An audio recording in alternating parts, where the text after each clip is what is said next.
dort dans un hangar. Voilà. Voilà. Et puis alors, bon, ce matin, j'ai un ami dans cette salle qui avait un peu repris tout ce que Nice Matin a pu dire et raconter sur le cyclotron. Alors, écoutez, regardez, je ne vais pas vraiment détailler, mais il y a eu beaucoup de choses.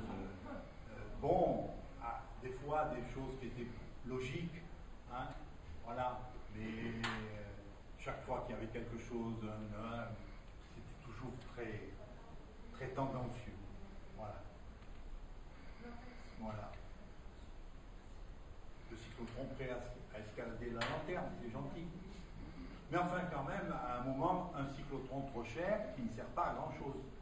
Un projet ambitieux au coût exorbitant, bien entendu. Un douloureux passé, mais aussi un rêve englouti.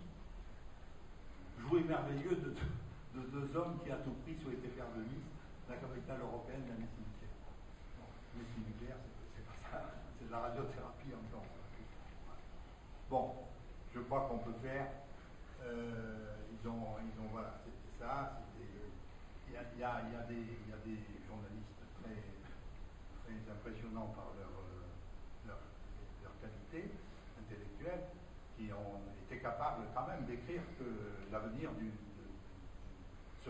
centre se ferait sans son fameux cyclotron, oui.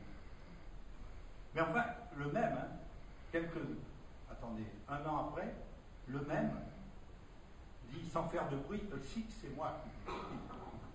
Hein, sur la colline 1, à traiter, voilà, là on considère. Activité marginale, point coup, disaient les sceptiques, mais aujourd'hui, disaient les sceptiques, donc il ne fait pas. Mais aujourd'hui, le cyclotron a démontré. Voilà. Il n'est pas sorti de l'esprit d'un savant fou. Alors, un mot de ce qu'on a fait depuis 1991. Hein, on a traité des mélanomes oculaires, essentiellement. Alors, la choroïde, la choroïde, c'est une des couches de l'œil, c'est celle qui permet de faire de l'œil une chambre noire. Et donc, dans cette choroïde, il y a des mélanocytes, et ces mélanocytes peuvent se transformer et donner des mélanomes. Alors, je passe.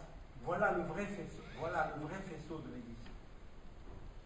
C'est-à-dire que entre 90% de la dose et 10% de la dose derrière, la pénombre, c'est 0,8 mm. C'est probablement la pénombre la plus étroite de tous les êtres. Parce qu'il a été fait pour ça. Il a été fait pour cette activité. Donc on traite des mélanomes de la choroïde. C'est une tumeur pas très fréquente. Là, il y en a 500-600 cas par an en France. C'est dans l'œil, donc on ne la voit pas. Le diagnostic est en général tardif. Ça touche à peu près les hommes et les femmes pareil, et entre 50 et 70 ans. Et c'est une sale maladie.